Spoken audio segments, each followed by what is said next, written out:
وقتی که صحبت از سانسور میشه، این خیلی جالب هست در تاریخ معاصر ما، در فرهنگ ما، در هنر ما، در زندگی ما ایرانیان که این دوران 47 ساله جمهوری اسلامی رو زیستیم، تجربه کردیم. وقتی صحبت از سانسور میشه، شاید خیلی ها توجه نکنن که این سانسور در واقع یک امر بسیار پیچیده است و فقط در حد این نیستش که یک کلمه، یک اسم مثلا حذف بشه از هنرهای مختلف، یه تیکه رو مثلا بردارن یه چیز دیگر رو بگن بذارین.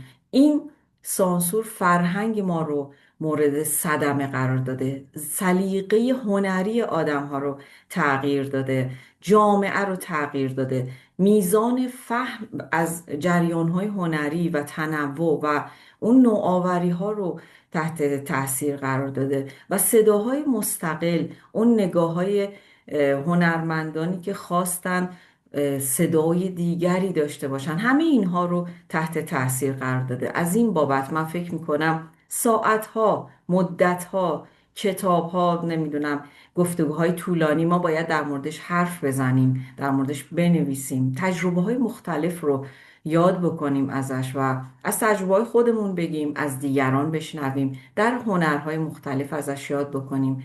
من در یکی دو ویدئوی دیگه‌ای که در پادکست نوشتن و شکستن به شما تقدیم کردم، در مورد همین صحبت کردم که این سانسور چه ابعادی میتونه داشته باشه و در یکی از ویدیوهای دیگه در مورد کتاب صحبت کردیم، در مورد فرهنگ، ادبیات صحبت کردیم و این بار میخوام با یک موزیسین، با یک آهنگساز و نوازنده گیتار، یک نوازنده حرفه‌ای صحبت بکنم که نوآوری و کار هنری خودش رو واقعا دیدی که چطور متأثر از سانسور شده، چطور متأثر از تبعیض شده، ولی با این همه خب ما کار خودمون رو میکنیم، ایشون کار خودش رو انجام میده، میسازه، ولی چه پیچ و گره هایی بر سر این راه وجود داشته و بر سر کار ایشون. من رکسانا حمیدی هستم، به کانال یوتیوب نوشتن و شکستن خوش آمدید. امروز یه مهمون عزیز دارم در این کانال یوتیوبی، در این ویدیو، آقای صدرالدین طاهری. همونطور که معرفی کردم، ایشون از موزیسین های بسیار خوب و صداهای و نگاه های جوان، متفاوت و هنرمند ماست که با ایشون آشنا هستید، با کارهایشون آشنا هستید. من خودم یکی از طرفداران کارهای ایشون هستم. سلام به شما صدرالدین عزیز، خوش اومدین و خیلی ممنون که دعوت منو قبول کردین. درود بر شما رکسانا حمیدی عزیز و فرهیخته و متشکرم از دعوت کردنتون. باعث افتخارم که شما منو دعوت کردید و سلامم میکنم به تمام عزیزان بیننده و همراهان محترم. من در خدمتم. صدرالدین عزیز، من کارهای خیلی قشنگی ازت گوش کردم. گهگاه اینها رو شیر کردم توی گروه هایی که داشتم، توی مثلا اینستاگرام، توی حتی استاتوس هایی که مثلا توی واتساپ داریم و خیلی به من گفتن، گاهی من اونا رو بهت بازنشر دادم، بهت اطلاع دادم و گفتن که این صدا خیلی جدیده و این موزیک خیلی خاصیه، خیلی به دل میشینه. میخوام بگم که آثارت خیلی جاها شنیده شده، خیلی ها بهش واکنش، یعنی تازه افتخارم است.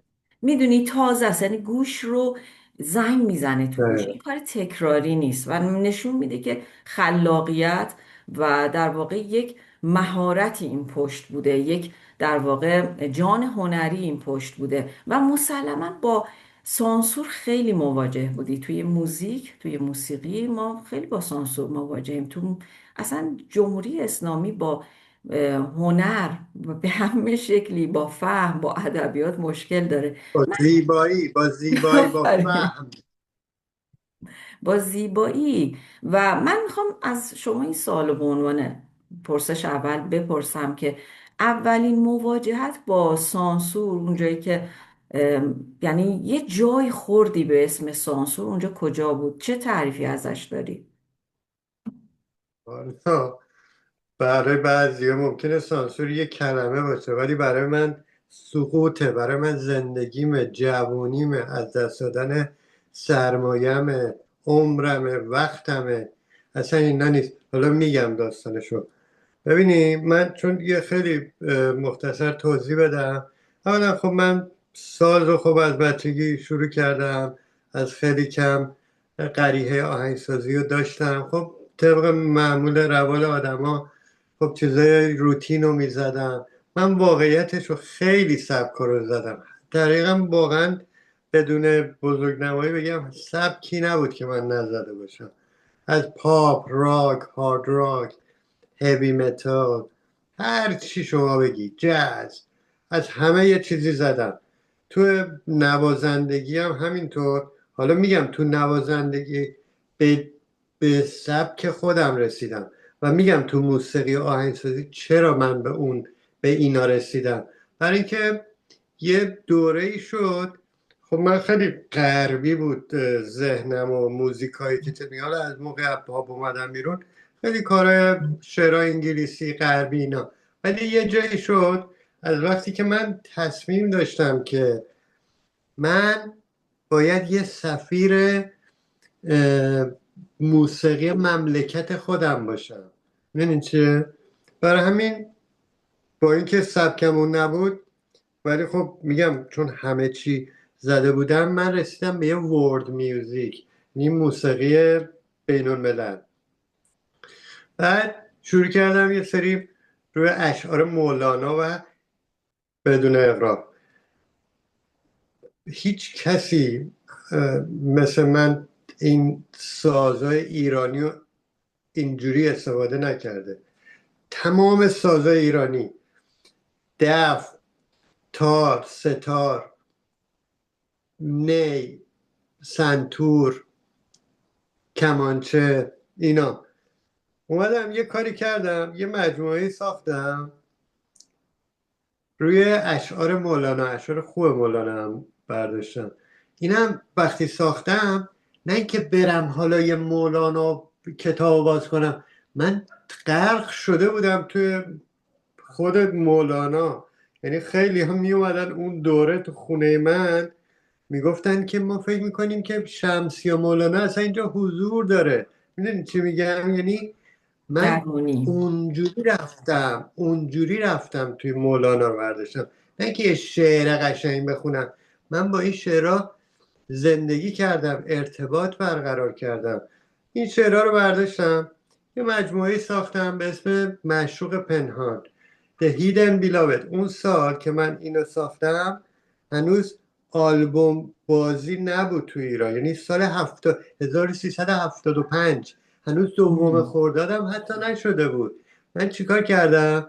من گذاشتم رفتم تمام شهرهای ایران، کرمانشاه، سنندج، تبریز، زنجان، اصفهان، مم. اینا میرفتم استادای بزرگ موسیقی ایرانی و باشون ارتباط گرفتم. حالا دونه دونه میتونم بگم کیا تو اون مجموعه زدن و با چه موزیسینایی. اینا رو استفاده کردم. مثلا یک چو بگم استاد مجتبی میرزاده خدا رحمتش کنه، مم. کمانچه زد برا من. ایشون مم. اسطوره بودن دیگه تو بله چه. واقعا. خب حالا خیلی تمام اینا اینجوری بودن. این کار رو انجام دادم. یه کار دیگه هم که کردم اینکه برای اولین بار سه خانوم رو استفاده کردم آوا فقط، نه آره. اینکه شعر بخونن. آوا اونم یه بدعتی بود، نداشتیم که. و خانمایی که خوبم بودن و مثلا یکیشون هم سارا ناینی که خدا رو شکر اصلا اولین بار تو کار من، یعنی من معرفیش کردم به دنیای موسیقی. میدونی چی میگم؟ درسته. سارا ناینی، سارا پرورش، یاسمین هوشیدر، اینا یه مجموعه خیلی خوب حسی. واقعا هر کی هم گوش کرد همین نظری که شما دارین داشت. یه چیزی رو بگم من، یکی از کتابایی که خیلی روم تاثیر داشت توی اون روندی که داشتم میرفتم و اون چیز، کتاب خط سوم دکتر صاحب زمانی بود. درست. انقدر این، چون من کار مولانا هم بودم و اینا، انقدر این برا من جالب بود. من اصلا باور میکنین اصلا میخواستم اسم آلبومم بذارم خط سوم، چون یه جمله شمس دیگه میگه بله. آن خطات سه گونه خط، یه چیز عرفانیه شما فکر کنید. من توی یه داستانایی بودم، اسم آلبوم میخواستم بذارم خط سوم. این که گفتین اولین باری که با سانسور مواجه شدی چی بود، خب میگه من اصلا رو اسم آلبومم با سانسور مواجه شدم. درست. خط سوم رو نذاشتن. آها. چرا؟ آها، حتی چرا؟ از اینجا شروع شد که این عنوان اصلا از به- اسمش شروع شد. چرا؟ حالا شما دلایل رو ببینید. برای اینکه اون موقع مثلا NITV بود و شاهزاده پهلوی اومده بود صحبت نسل سوم شده بود. بابا آه. اون نسل سومه، این آها، خط فهمیدم. سومه. آن خطات سه گونه خط نوشتی، یکی را او خواندی ولا غیر، یکی را هم او خواندی هم غیر، یکی را نه او خواندی نه غیر، و آن خط سوم منم که سخن میگویم نه من دارم نه کسی دیگه. درسته. خب اینو نذاشتن تو خط نه، اینو چسبوندن به اون داستان شارلخ نسل سوم. حالا آها. گوش کنید ببینید، یعنی ببینید میخوام بگم ببینید من با بله. چیا مواجه شدم. حالا توی اون آلبوم من در صورتی که صدای آوا بود، آوای خانوما بود، اصلا عرفانی هم بود، یعنی اصلا نه هیچ چیز شهوت برانگیزی بود، هیچ چی نبود، یک جمله هم نخوندن اینا. ام. یعنی ببینید اینا از همونا گفتن اینا تکخانی خانوم داره. نه نمیشه. منم حاضر نشدم که یه بار دیگه من اگه میرفتم میخوندم رو اون حل میشد مشکل، ولی من نکردم. من گفتم نه، اینو من طراحی کردم اینجا من احتیاج به یه صدای خانوم دارم، یه تکی دارم. ام. نکردم این کارو. حالا یه چیز جالب که بهتون بگم، روی اون آلبوم گفتن صدای خانوما تکخانی داره، صدای خواننده اصلی با اغماز چیز شد، پذیرفته پذیرفته. شد. آلبوم اولم معشوق پنهان با اغماز صدای، ببینید من خواننده نیستم، هیچ جا هم نگفتم من خوانندم، هیچ جا توی درسته. رزومم هیچ جا شما یک کلمه نمیبینید. من اینا رو اگه خوندم برای اینکه اون ارتباطی که داشتم با این ام. چیزا حس میکردم نمیتونم به کسی بدم که با این حس بخونه. درست. فقط خوانندگی صدای خوب نیست، طرز ادای میدم ام. چی میگن، فن بیان میخواد. تو باید فهم داشته باشی از اون شعر. میدونی چی درسته. میگم؟ اونو با اغماز، حالا خدا رو شکر اولی رو پذیرفتم، ولی خب فرقی هم نمیکرد دیگه، خانوما بودن، ولی نپذیرفتن نذاشتن بیاد. حالا یه چند تا نمونه رو بگم که ببینید تو چه یعنی چیزایی. اینو من بپرسم که از اون مجموعه، از اون آلبوم مثلا یکیشو قبول نکردن، یکیشو با اغماز قبول کردن، یه همچین چیزی شد؟ اولی رو با اقماز قبول کردن خب. نه نه فقط صدای خواننده رو، ولی اونجا مشکل داشت. حالا میگم مشکلای دیگر رو ببینین، باور میکنه کسی اینا رو؟ ببینین چه ایرادات چیا بود. میگه که من مثلا شعرهایی که برداشتم، یکی بود زهی عشق که ما راست خدایا، یه جایش میگه چه گرمیم چه گرمیم از این عشق چو خورشید. خب درست. بله، حالا ببین غزلیاتش هست. مشکل رو ببینی، میگه که نه از این عشق چو خورشید، یعنی یه کسره. مهم. من گفتم آره. از این عشق چو خورشید، نه میگه نه از این عشق چو خورشید. حالا اینم براتون میگم، یکی هم توی برانید میگه که من گفتم برانید برانید که تا باز نمانید، بدانید بدانید که در عین عیانید. خب حالا من میگه نه نه باید بگی در عین عیانید.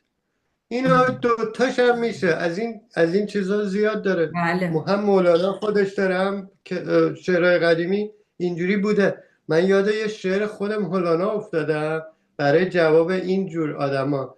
میگه که گرچه مقصود از کتابان فن بود، گر تو اش بالش کنی هم میشود. اونی که اینو ساخته میگه تو اگه بالش هم بخوای از این کتاب استفاده کنی میشه. بعد تو اومدی میگی از این عین عیانی، در این حالا یه عین عیانی. چیزی به نظرت این آیا مثلا یک نوع بررسی فنی و تخصصی محسوب میشه یا داره گزینش میکنه و سانسور میکنه؟ همینو بهتون میگم. نه، اصلا نمیتونه تخصصی باشه. این دقیقا سانسوره. حالا بهتون میگم یه جا دیگه، مثلا این که خب روی این چیزا میگم تو مولانا هم زیاد داره. مثلا یه نمونه دیگهش میگه اه، هم رهزنی هم رهبری هم ماهی و هم مشتری.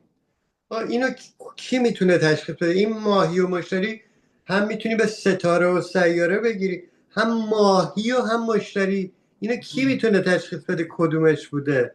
خب پس درست. شما اومدی برای من یه کسره رو میگی، اونو باید بگی. شما میفهمی من نفهمیدم؟ من که زیر و رو کردم کارای مولانا رو، فی مافی و نمیم تذکرت الاولیا رو، اینا رو من نفهمیدم. خب حالا یه شعر دیگه برداشتم، روی یه دونه اصلا کم مونده بود محاکمه کنن منو. ببین مثلا یه شعر برداشتم: خیز که رستیم ما بند شکستیم ما، خیز که مستیم ما تا به ابد بی خمار. یه جاییش برای اینکه اینو یه بار دیگه میخواستم این سیلاب شعرم یعنی موسیقیم درست بشه، اینو اومدم یه بار دیگه استفاده کردم با چیز خودم، چی میگم، با سلیقه خودم اومدم جای مستیم و رستیم رو عوض کردم. خب اینو خود مولانا هم بارها این کارا رو کرده تو مجموعش. من گفتم خیز که مستیم ما بند شکستیم ما، خیز که رستیم ما تا به ابد بی خمار.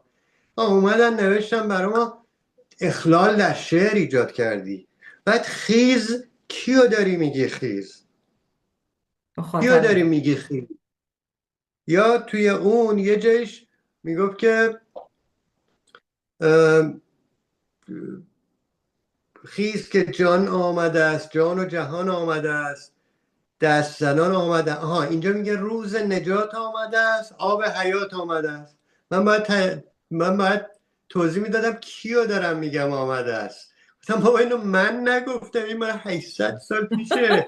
این یه چیز عرفانیه. خیز درسته. نمیگه با تو خیابون تظاهرات کن، که میگه خیز. یعنی این خیزش از ذهنه.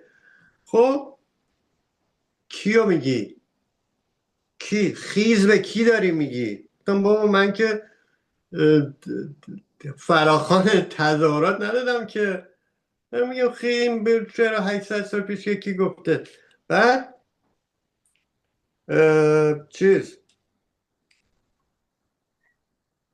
اینا آره اینا همش که توی در مورد یک تازه به اصطلاح مجموعه فعلا اولیه، هنوز آثارتونه. به دومی نرفتیم، هنوز به آها. دومی نرسیدم. آها. همون آها. معشوق The Hidden Beloved. بعد اه، چیز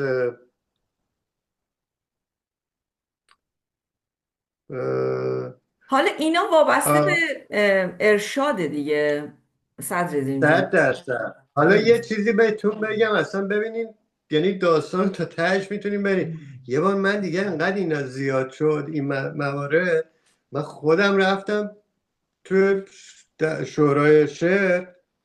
همون آقایی که چیز رو گفته رو آمریکا آمریکا مرگ به رنگ تو، ایشون میاد میشینه اینا رو بررسی میکنه، میدونی؟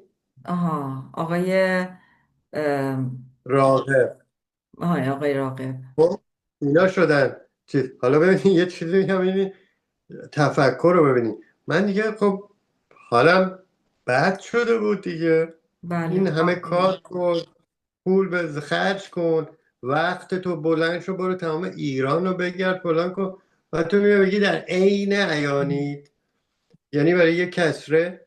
یه بار اصلا من واقعا خیلی عصبانی هم بودم، رفتم به چیز گفتم آقای، چون آخه نمونهشم زیاد شده بود، حالا حرف تو حرف میشه، ولی یه دوست دیگه یه دوتا مورد هم از دوستای دیگه هم یه کاری کردن، اونا هم میگم. مثلا یه شعری برده بودن: دوش در حلقه ما صحبت گیسوی تو بود. خب بعد اونا میگن صحبت گیسو نداریم، صحبت گیسو نداریم. خب ما انقدر این چیزا رو شنیدیم. یه بار من رفتم اونجا آقای راغب بودن، آقای مشفق. و گفتم آقا من الان شعر مولانا رو که نمیتونم برم مثلا تصحیح کنم، که شما واقعا اگه یه کسی عین خود مولانا یا حافظ این شعرها رو می آوردن چی میگفتیم بهشون؟ گفت ما وظیفمون بررسیه، ما باید بررسی میکنیم، ما وظیفمونه. مهم. ببین تا کجا مولانا هم اگه می آورده اینا وظیفهشون رو خب انجام اینا میدادن، این کارم بررسی. کردن اگه یادت باشه. 100%. در مورد خب نظامی توی دیوان نظامی و کلیاتش دست بردن، یه سری صحنه ها، صد بیت ها رو حذف درصد کردن و خیلی ها بهشون صد ایراد درصد گرفتن و این یه مقدار کنترل نظامی، شد. خیام خیلی این کارا رو کردن. یعنی حتی اینا مثلا حتی تو فردوسی هم این کارا رو تو کردن. فردوسی که از گذشته، حالا به خاطر اینکه شاهنامه. اسلام و اینا خیلی ها آره دست بردن، درسته یه سری درسته اصلا درسته ابیات رو از قبل دست بردن، ولی درسته. اینا همین الان اگر شعر حافظ و به اصطلاح همون که میگی مثلا مولوی رو همون شاعر بیاد امروز شعر بگه، اینا اصلا اجازه نمیدادن اینو کار بکنن، اینا سرشون رو میبریدن. مثل همون برادران کارامازوف دیگه، یعنی اگه دقیقا. مسیح بیاد اینجا میخوان آفرین. ببرنش مثلا چیزش کنن. خب دقیقا اینا همینطوره. اینه.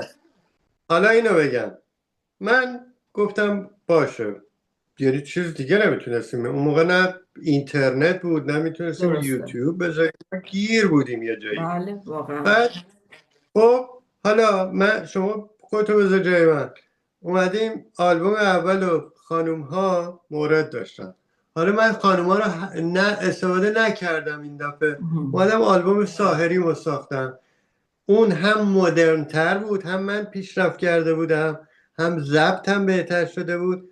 بعد جالب اینه که اولیه خواننده اصلی با اغماض پذیرفته شد، یادتونه دیگه. بله گفتین، اون آره. سر خانوما مشکل داشتن، دستشون آره. نتونستیم بدیم بیرون. حالا خواننده آلبوم بعدی همون با اغماض هم پذیرفته نشد دیگه صدای من. آها. ببین اون دیگه اصلا هیچی.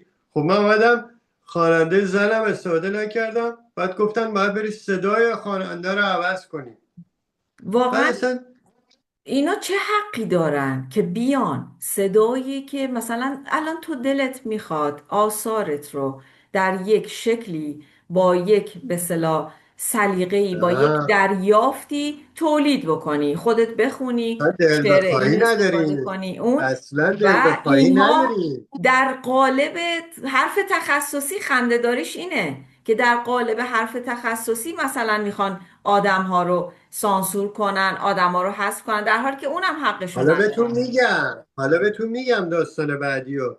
ببینین چی گفتم. اولا که چیزی که فارسی می نوشته ما نمیفهمیدیم چی می نوشته، چرا باید عوض بشه، مهم. چرا باید عوض بشه. من میگفتم آقا من خودم تخصصمه، من سالها ناظر ضبط بودم، من برای علیرضا افتخاری، برای اثار اصفهانی، برای اینا میشستم تو استودیو نظارت میکردم. خب اینا رو که میفهمیدیم که ما خودمون، بله. مشکل رو بگین تیونش مشکل داره، نمیدونم چیه، بگی نمیفهمیدم، به خدا فارسیشو نمیفهمیدیم چیه، نمیدونم فاقد فلان است، فاقد بیسار است، اصلا هیچی نمیفهمیدیم. حالا یه بار یکی از اعضای شورا رو پیدا کردیم بیرون شورا، بعد گفتم آقا این چی بود، چیه داستان، اینو به من بگی من بفهمم، اگه موردی داره ما بریم تصحیحش کنیم. آقا اینجاش نمیم ضربش فلان شده، اینجا ریتمش فلان شده. بعد میدونی چی جواب داد؟ گفت نه آقا راستش میدونی چیه، این آلبوم خیلی آلبوم خوبیه، ولی خب حیفه با صدای خودت بره، با یه صدای یه آدم معروف بخونه که شنیده بشه، با صدای خودت شنیده نمیشه. همونجا بلافاصله گفت میخوای صحبت کنیم با همایون شجریان اون بدیم. خب من اصلا بهم برخورد. اولا که خود همین آقا من اصلا هیچکی نمیشناسه منو، بالاخره یه جایی باید یکی یه کاری شروع بکنی که کن. اولین بار مثلا مگه معین اولین آلبومش رو داد کسی میشناخت؟ خب داد، شنیدن، خب هر کسی از طرفدار یه پیدا جایی کرد. شروع میکنه.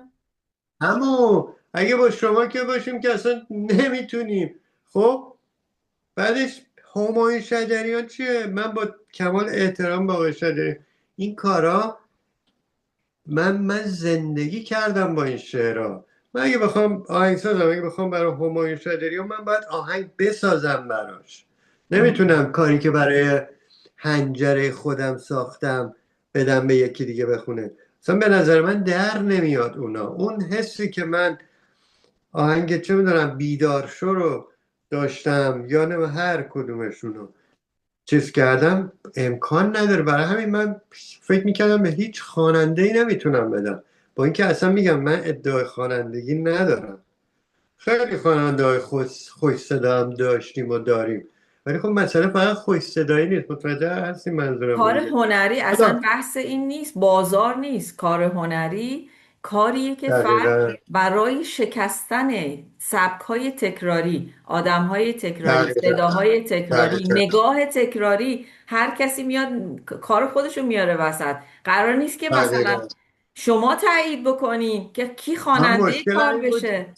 مشکلم این بود که تکراری نبودم. میدونین چی؟ حالا بعد یه مسئله هم در همین رابطه میگم. ببینید، حالا بعدن که ما فهمیدیم، مثلا گفتیم آقا یکی دو نفر که توی شورا به صدا مجوز میدادن، یکیش خانم هنگامه اخوان بود، ام. یکیشون شادروان محمد نوری. درست. هممون هم فهمیده بودیم آقا میخواین مجوز صدا بگیریم باید برین کلاسای آقای نوری ثبت نام بکنین، بیاین میشناسنتون سرتون مجوز رو بگیرین. ما مثلا میدونستیم، ما وقتی کار رفته اونجا، آها ببینین، خب من نرفتم، من اصلا کاری نداشتم با اینا، به ما ندادن. بعد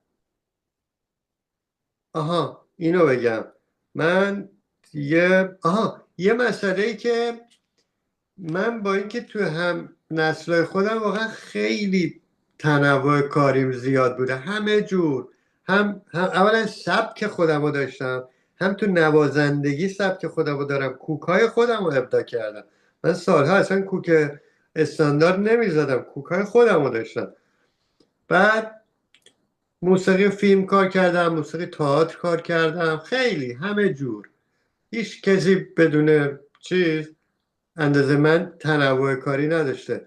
ولی من هر جا که مصاحبه ای بود چیزی بود، این اولین انتقادی که به میشون میگفتن شما چرا اینقدر کمکارین. میدونی چی میگم؟ من اصلا اینا جوابی نداشتم تخریبه، برای این. مثل تخریب چی بگم؟ شخصیت، تخریب اصلا روحیه. درسته. نه، اون نمیخواست تخریب کنه. اون کسی که چه میگم، آدما میگفتن تو چرا آها، کمکاری. دیده نمیشه خب نمیدونستم. محصولش. آها، از این لحاظ همون. درسته. و من برای این جواب نداشتم، بودم من کمکار نیستم، به خدا من کار از خیلی هم زیاد کردم، ولی خب نذاشتن کار کنیم. بعد برای همین شد که من بعدا گفتم بابا اینا با هم چیز دارن. اون میخواسته یه کار درستابی به همایون شجریان پاس بدن که بعد از اونجا با اینا ارتباط برقرار کنن و برن مثلا همکاری کنن. درست. خب من خیلی توی خود شورا سنگ انداختن جلو کار من. مثلا یکیشم بگم، برای اینکه نمیتونستن ببینن آقای روشنروان که شده بود سفیر موسیقی ایران توی لندن و پاریس و این ور و اون ور. شما فکر کن توی یه همچین شرایطی، من 28 سالم بود آلبوم معشوق پنهان رو دادم. شما فکر کن یه پسر 28 ساله یه همچین کاری ببره. ایشون اصلا یعنی خوشحاله از این قضیه، زیرا و خیلی نمیزنن، واقعا جای نزدن. تاسف داره بعد واقعا. من شنیدم که اینا اصلا سنگ اندازی کردن. خب حالا تو همین شما فکر کن، خودتو بذار جای من. یه کتاب در اومده، میخواستن در بیارن موسیقیدانان برجسته قرن 13 هجری. اه. حالا منم اون تو هم. فکر کن. حالا اومدن با من مسابقه و نمیدونم فلان و بیسار و استاد صدرالدین طاهری اینا. من انقدر حالم بد شد. باور میکنین اون رفتم کتاب رو پاره کردم از درسته. عصبانیت. آها. رفتم توی شورا، همشون هم بودن. گفتم آقایون، هر هنرمندی اولین چیزی که دوست داره و احتیاجه که اثرش منتشر بشه. من اثرم نتونسته پخش شه. این کتاب به چه درد من میخوره؟ استاد سردین تاری مگه کم میشنویم از این چیزا؟ برای همین اصلا اینا همه متنفر بودن از من، یعنی اصلا متنفر بودن. حالا حالا اینو غیر از گفتم. آلبوما، من یه چیزی هم که باد صحبت میکردم در مورد مثلا حتی اون عکسایی که روی مثلا آلبومی میخوای درست کنی بذاری، عکس مثلا رو همینو لباس. میخواستم بگم خیلی اینا همینو جالبه، اینو میخواستم بگو لطفا. همینو میخواستم بگم الان آره. میگم. ببینید، من این داستانا که به اینجا رسید دیگه راستش خسته شدم. گفتم آقا من نمیدونم چیکار کنم. من مولانا برمیدارم نمیذارین، میخونم نمیذارین. اومدم گفتم اصلا نمیخوام. من میرم یه کار بی کلام، اینسترومنتال. بی کلام به نظرم معنی جالبی نیست برای اینسترومنتال. بی کلام به یه کاری میگن که قبلا کلام داشته حالا این بی کلامشه، آها، ولی مال من درسته. اصلا کلام نداشته. میدونی ما بدون میتونم بگیم خواننده است. آلبوم ساز محور. میدونی اصلا سازی. کلام نداره، اصلا احتیاج نداشته. من آدم یه کار همون ساز محور اینسترومنتال درست کردم. اسمش هم شد آلبوم ژرفا. بعد نه شعر استفاده کردم نه خواننده. اتفاقا میخوام بگم اونم یکی از موفق ترین آلبوم های اینسترومنتال تاریخ ما شد. نداریم اون سبکی، نداشتیم ما. بی کلاممون یا استاد معروفی بود، جواب معروفی بود، یا فریبرز لاچینی بود. یه جایی نمیدونم اون آسمان چی مال آقای ناصر چشمازرم یه دونه داشت، ولی باران نداشتیم این عشق. سبکی. آره، باران عشق. خب من آلبوم ژرفامو دادم.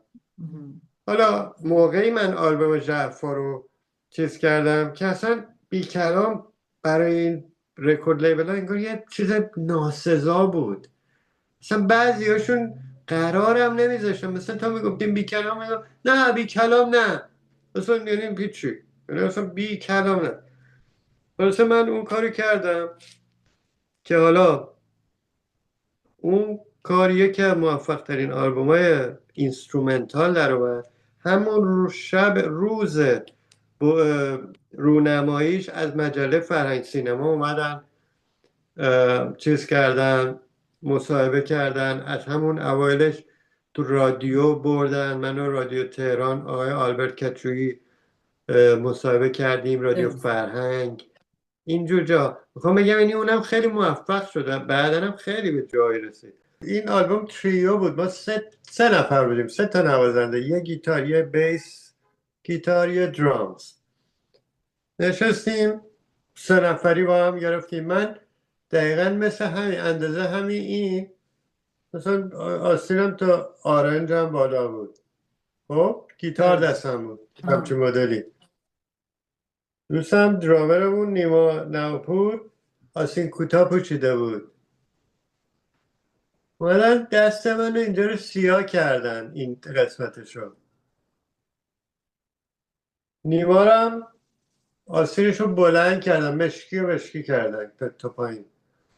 امید بغلمونم نشسته بود، یه مارکی روی اینجاش بود، چیز خاصی هم نبود، اونم سیاه کردن. حالا میخوام بگم تازه اون روی جلد چیز نبود، یعنی صفحه درسته. اول CD نبود، اون یه کاور آرت دیگه ای داشتیم، یه طرحی بود. این مثلا وقتی باز میکردی CD و اونجا آها، اون اون وسط میخ تازه. وسط بود. حالا میخوام بگم چون مهم. به صورت سانسور رو میخوام بگم تا چه حد. حالا بیلبوردها واقعا. رو دیدیم مثلا بعضی جا چیا رو نشون میدن، حالا کاری نداریم. بعد اون که اونجوری. حالا میخوام بگم اتفاقایی که برام همون آلبومایی که نمیگرفت، همش توقیف بود فلان بود اینا. من بعد چند سال رفتم آمریکا. اونجا اون سال مای اسپیس راه افتاده بود که مای اسپیس پلتفرم خیلی درسته. پروفشنال بود. یعنی هر کسی نداشت، آدمای مهم. واقعا متخصص داشتن، هم خودشون داشتن. یعنی گروه های بزرگ همه بودن، پینک فلوید داشت، دیپرپل، اینا همه خودشون داشتن، میدونی. بعد میخوام بگم من رفتم اونجا یه پیج درست کردم تو مای اسپیس، همون آلبوم معشوق پنهان رو گذاشتم توی اونجا. آخه میشد بذاری درسته، پلی میشد. بفروشه مثلا. بعد پلی کانتر هم داره که مثلا میگفت چند تا. من باور میکنین تو 2 هفته 48,000 تا پلی شد. 48,000 تا تو 2 هفته. حالا بعد بهتون بگم که کیا اومدن کامنت گذاشتن و هستا اینا هست. استیون هیل. استیون مهم. هیل یه آدم بزرگیه تو آمریکا، 200 تا رادیو استیشن داره. مثلا هارت آف اسپیس معروفه تو آمریکا، معلومه. استیون هیل اومد کامنت گذاشت. گوین هریسون یه درامر درجه یک دنیاست، اون اومد گذاشت. اینا رو دارم. جان دیلیبرتو، اینم اکوز رادیو. این رادیوها خیلی معروفه. حالا اینم بگم مدونا و استینگ اومدن برای من کامنت نوشتن. ببینی این که میگم این چیز عجیبی نیست. این اتفاقا این دوتا آدم خیلی عاشق کارهای شرقی هم و کردن این کارا رو. مهم. هم مدونا با دیپاک چوپرا هندی اون کارهای گیفت آف لاو و که ترجمه کارهای مولاناست دیگه، اونو خونده. با یه مصری هم به اسم آیزاک با اون کار کرده. استینگ هم همینطور با شب مامی اون دزرت روز رو خونده. یعنی اینا بله. دنبال این کارا بودن. و ما توی اونا کشور خودمون میان به اسم اینکه مثلا دارن تخصصی نظر میدن که اصلا اجازه ندارن همچین کاری بکنن، در مورد صدا، در مورد چهره، در مورد بیت، در مورد نحوه خوانش، در مورد همه اینها نظر میدن که شما رو به شکل‌های مختلف دلسرد بکنن. این صدا دقیقا صدای متفاوت به گوش مخاطب متفاوت نرسه. رو نقشه دارن، باید سلبریتی های دستساز آره، خودشونو بکنن. آفرین، این برای که سلبریتی دستاز خیلی اصطلاح خوبیه. میخوان من 100 تا نمونهشو میتونم بگم تو اگه همه وقت باشه. هنرها هم ببین، اتفاق افتاده آخه، مثلا تو 100 ادبیات تو درصد، داستان ما 100 داریم، درصد، توی شعر همه چی، داریم، توی سینما داریم، همه این همه چی، سلبریتی همه چی. دستاز. برای همین صداهای دیگر نباید شنیده شود، سانسور باید بشن. برای اینکه رژیم های توتالیتر احتیاج دارن که یک سری نوکران، یک سری قالب دقیقا، های تکراری، یک سری آدم ها داشته باشن که همه چیز رو کنترل کنن. و این اون دقیقا. اتفاق، اینکه کارات از ایران میاری جاهای دیگه میبینی چقدر مورد آره توجه آره، قرار یه چیز میگیره. کوتاه دیگه بگم. اولا که من نمونه های اینا خیلی زیاد بود. من یه دوستی دارم پیمان عبدالی، این اولین کسیه که این ضبط دیجیتال رو توی ایران آورد. از آمریکا اومد، اون سالا نبود دیجیتال. این اومد و کارش هم چیزه، الکترونیک کار میکرد و اینا. بعد یه کار چیزی برده بود، اون موقعی بود که مثلا اون بودابار و اینا بود. آره خب آره. اونا یه سبک دیگه، همه میدونن آقا این کارش الکترونیک بود، مود میوزیک بود. فکر ام. کنین برده اینو بهش چی گفتن؟ نه این کار توهمزاست. این بابا تو این یه باید تعیین سبکه. کنی، توی که همون همتون بی این یه هنرین، سبکه. همتون بی دقیقا، تخصصین، همتون. دقیقا. دقیقا. حالا در اون رابطه هم حرف دارم. یه دوست دیگه هم دارم، مزدا شاهانی، اینم خیلی آدم چند وجیه. اینم چند سال پیش یه شعر برده بود، خودش هم مثلا یه سمفونی نوشته بود. شعر شمس لنگرودی فکر کنین. ام. خودش هم یه سمفونی روش نوشته بود. بعد جواب چی اومده؟ شعر نامناسب است، یا ضعیف است موسیقی نامناسب، شعر ضعیف موسیقی نامناسب. همین. به همین راحتی. شمس لنگرودی شما ببینید. خب حالا میخوام ما بگم اینا رو دیدیم دیگه در همین آدم همین آدم پارتیتوراشو فرستاد توی دانشگاه توی ایتالیا. استاد پارتیتور رو دیده بود، گفته بود اینو کی نوشته، اینو بهش بگیم میتونه بیاد اینجا مقطع دکترا بخونه. خب بله.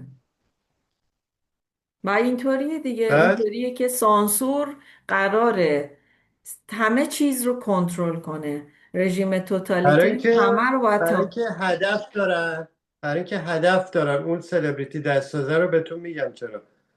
یه مطلب دیگه هم بگم. من همون تو ایران بودم، یه مصاحبه داشتم با استودیو تورنج توی استودیو تورنج. بعد 1 ساعت هم اون مصاحبه بود و اینا. یه جاییش فقط پرسید، گفت نظر شما در مورد عملکرد شورای ارشاد چیه؟ خب من اونجا چون تو ایران بودم خیلی باید محافظه کارانه چیز میکردم. بعد گفتم میدونین چیه، ما مشکلمون با اعضای شورا اینه که با ژانرهای ما آشنایی ندارن، نمیشناسن. بعد همین داستان چیزو گفتم، پیمانو گفتم، توهم زاس و اینا رو همینو گفتم. حالا این مصاحبه رو یکی دیگه از دوستای قدیمیم که اونم یه نوازنده درجه یکی بود پیانو کیبورد، بعد اون گوش کرده بود. بعد مدت ها به من چیز کرد، گفت سرجی من این مصاحبت رو گوش کردم خیلی لذت بردم. بعد یه مسئله که داشت این که او این تیکر رو شنیده بود. آها، تو اونجا گفتم که حتی اگر مثلا من مطمئنم که آلبوم ژرفا هم اگر شانس من مثلا 2 سال پیش یه کسی مثل کیوان کیارس نیومده بود تو شورا، من فکر کنم سرنوشت آلبوم قبلی ما داشت. خب من اینو گفتم. اینو حالا این دوست من گوش کرده بود، بعد گفت خیلی لذت بردم، خیلی خوب. و گفت به من مدت ها پیشنهاد داده بودم برن تو شورا، من نپذیرفته بودم. خب نپذیرفتم. و گفت اینو که شنیدم، خب به فکر رفتم. گفتم خب چرا نرم؟ اگه من نرم خب یه کسایی میرن که انقدر با فکر مثلا این افراد زاویه دارن. خب من قبول کردم رفتم، که من خیلی هم خوشحال شدم. اتفاقا بهشم تبریک گفتم ما همینو میخواستیم. گفتیم 4 تا متخصص بیان چیز کنن، نه که 4 نفر همه چی نظر بدن. بعد خیلی خوشحال شدم و اینا. گفتم میشه من یه خواهشی بکنم، من این کارامو برات میفرستم، تو هم متخصصی، هم که الان تو شورا هم هستی، به نظر چرا اینا رو مجوز ندادن؟ حالا گوش کنیم ببینید چی گفت. اینجاش مهمه. بعد چند روز چیز کرد، گفت فهمیدم چرا. میدونی گفتم چرا؟ گفت برای اینکه خیلی خوب بودن. ببین ما از کجا خوردیم، خیلی خوب بله بودن، همینطوره. خیلی خوب. متاسفانه. خب و بله. در آلبوم مورد معشوق سانسور پنهان درست. معشوق پنهان نباید بیاد. بعد چند سال ما اضافه دیدیم با من اون موقع که آلبوم فیوژن داشتم، این فیوژن بود، مثلا فیوژنی در کار نبود، هنوز پاپ هم نیومده بودن، هنوز شادمهر حقیلی آلبوم نداده بود منو، هنوز محمد اسمانی نبود، علیرضا اثار نبود، هیچ کدومشون نبودن. خب بعد چند سال اضافه دیدیم آلبوم معشوق پنهان نمیتونه بیاد. بعد میبینیم آلبوم دهاتی اومد بیرون. اسمو ببینید، دهاتی. درسته. یا بعد اومدن چیز کردن علی رضا اثار نمیدونم پادشاه موسیقی تلفیقی. من اصلا گوش میکردم گفتم این تلفیقی نیست، اصلا این تلفیقی نبود.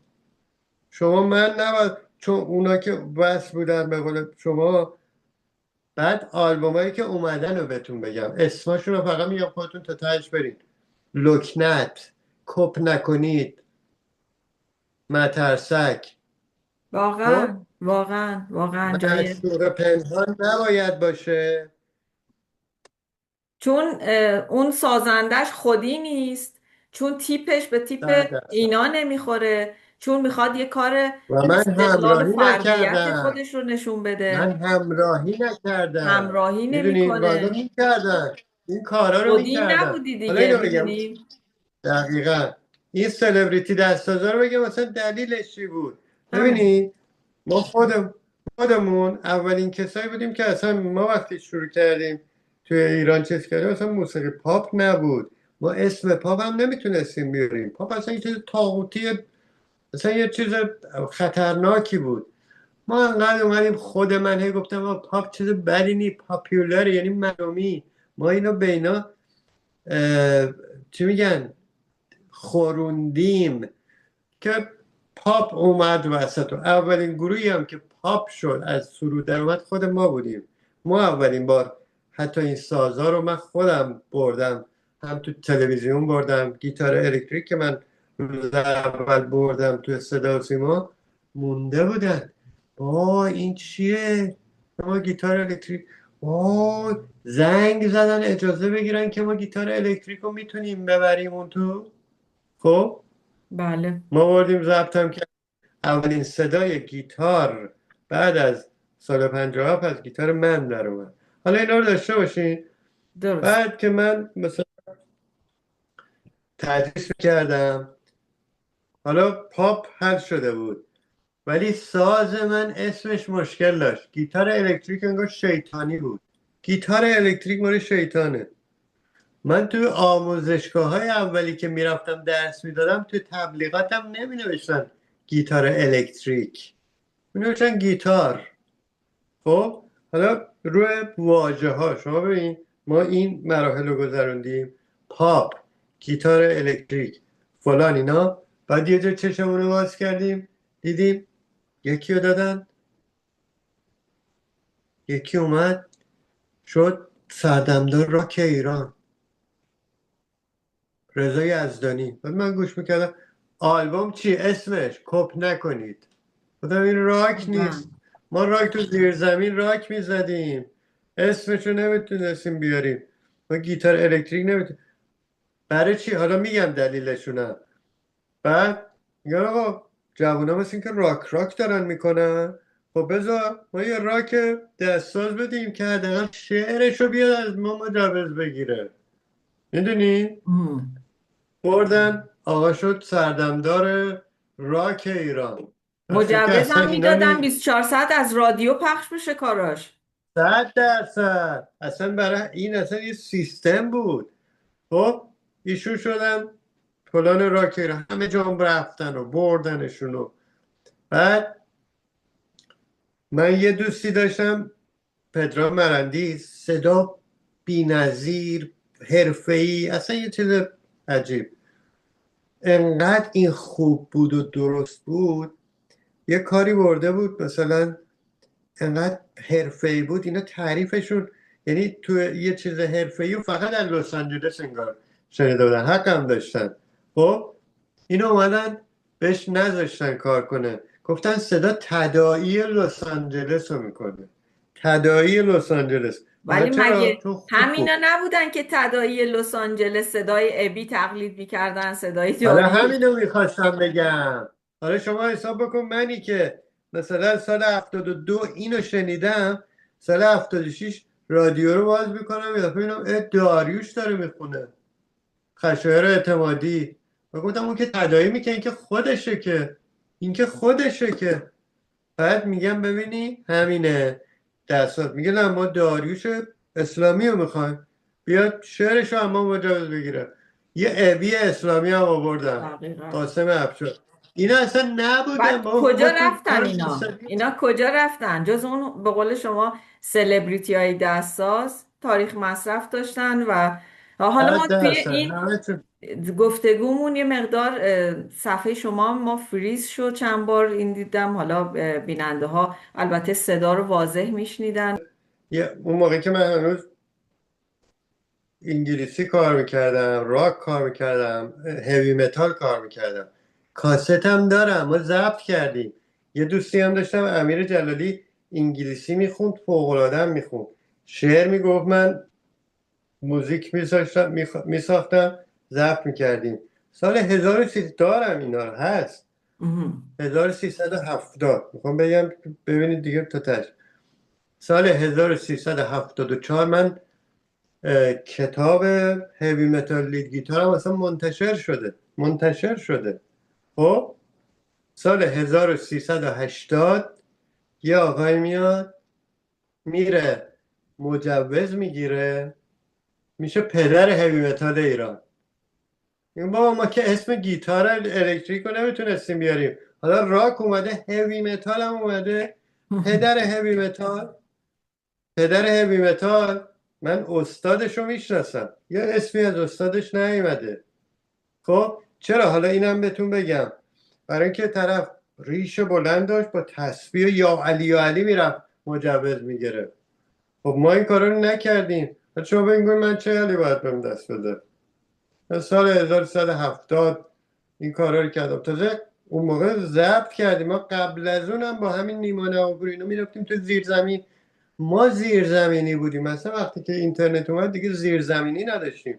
هیچ کدوم اینا که میگن زیرزمینی، اینا زیرزمینی نبودن، ما تو زیرزمین بودیم. واقعا امکانش ما که کار منتشر کنن. مثلا دهه 60، سال 65 66 ما میرفتیم تو زیرزمین ها، پینک فلوید میزدیم، دیپ پرپل میزدیم، دایر استریت میزدیم. اینا اون موقع اصلا اسم اینا رو هم کسایی نشیده بودن. ما این جاده ها رو صاف کردیم. بعد که آقا بیاد بشه پدر هیوی متال ایران با یا علی. بعد چرا؟ چون گفتن آقا جوان ها مثل که هیوی متال هم دوست دارن، خب بذار یه متالی هم که شعرش رو حداقل بیاره از ما مجوز بگیره. حالا ببینید هیوی متال یه دونه آهنگش رو میگم بهتون، حدیث ایثار. حدیث ایثار هیوی متال. شما چقدر ببینید، شرم‌آور واقعا. ببینید این چیزا ما تو اینا بزرگ شدیم. ما تو این چیزا بزرگ شدیم. برای همین من باور نمیکنم، من این سلبریتی ها رو باور نمیکنم. مثلا همین آهنگی که میداد مثلا پیمان ساخته روی دوش در حلقه ما صحبت گیسوی تو بود، این نمیاد. بعد اون یکی میاد دنیا دیگه مثل تو نداره میخونه، اون یکی نمیدونم میاد لکنت میخونه. اینا همه میشن قول، اینا قولن ها. قول که میفهمی منظورم یعنی چی. واقعا دیگه یعنی قول همه جا رژیم قولن های هستن توتالیتر مثل جمهوری اسلامی. دقیقا. خیلی ممنون ازت صدرالدین خواهش طاهری میکنم، عزیز، ممنون از شما، آهنگساز، ممنون از شما خیلی. نوازنده و کارهای عزیزم زیبایی که درست کردی و حرفات خیلی حرفای مهمیه در مورد نذاشتن به موسیقی. گوشه. من به خدا اینا رو، من دوست داشتم این شعرها رو آدما گوش کنن، نذاشتن. چون نمیخوان، یعنی با تفکر. یکی از همین تهیه کننده های مطرح چیزم آقای منوچهر محمدی، تهیه کننده مطرح سینماست. خودش میگه که یه بار توی شورا یکی از این اعضای شورا گفته بود که آقا ما ابتذال و تفکر ترجیح میدیم. مستقیم به این گفته، برای همین ایشون هم نتونست دیگه راست کار میگه، کنه. اینا واقعا نمیتونه. همینطوره. واقعا همینطوره، در همه رشته ها این حاکمه این نگاه. آها آها خیلی آها ببینید. صحبتات شیرینه و نکته خیلی خوبی رو اشاره کردی و من فکر میکنم همه اینا رو ما باید ثبت بکنیم، در موردش حرف بزنیم در جاهای مختلف، در رشته‌های مختلف، همه اینا رو ثبت کنیم که بگیم سانسور سر ما چه بلایی آورد. و خیلی ممنون از حضورت آقای صدرالدین طاهری ممنونم. عزیز. خیلی ممنون از ممنونم شما که از باعث اینکه شدی این حرفا زده بشه. دعوت ما رو این حرفایی که پذیرفتی اینجا و بود. خیلی خیلی خیلی ممنون. بحث جالب و مهمی بود که من فکر میکنم میتونه چشم خیلی ها رو باز بکنه که خبر نداشتن توی موسیقی چه میگذره. خب این خیلی بحث جالبی بود. از نه ولی خب خیلی ممنونم. تأثیری توی گذشته ای که کاری که کردن با موسیقیمون تأثیری نداره، عادت دونستن آدم. کاری که انجام شد، یعنی سطح موسیقیمون به کجا رسیده. ولی این واقعا نقشه. اتفاقی که امروز داریم ما میبینیم، حالا بیرون از این کشتار و نابودی، در شاخه های مختلف بر اثر همین دستکاری ها و همین عوامل 100%. رخ تو داده که همه به چیز، ما یک توی ادبیات شو، توی موسیقی شو، توی سینما، اه، سینما تو که اصلا همه دیگه، چی، تو همه چیز واقعا. ورزش، تو همه چی، بله هیچی واقعا نبود که همینطور. اینا یه دستی نزنن و اینا اصلا واقعا انقلاب. من اینکه انقلاب اسمشو نمیذارم، من میگم انهدام. فروپاشی، یا انهدام. انهدام یا فروپاشی. به فروپاشی هر حال بود خیلی واقعا. ممنونم ازت و امیدوارم قربون که همیشه خوب و شما. خوش باشی، روزت شما هم بخیر و همینطور. خیلی ممنون از تبریک حضورت. میگم.